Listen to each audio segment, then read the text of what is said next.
सबसे पहिल का बात ही न्यूजी बा कि सदी के सबसे महंगा शादी, भारत के सबसे बड़हन शादी संपन्न हो गई।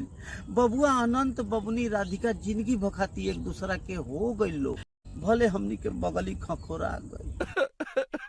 आ दूसर का न्यूज बा बॉलीवुड से जी, जौना उम्र में आदमी रिटायर हो जाले, जौना उम्र में आदमी चल जाले, ओहो उम्र में वहाँ के बुझी की पछुआ खोस के वहीं बैटिंग करिए रहल बानी। जी हाँ, हम बात कर रहल बानी अमिताभ बच्चन जी के।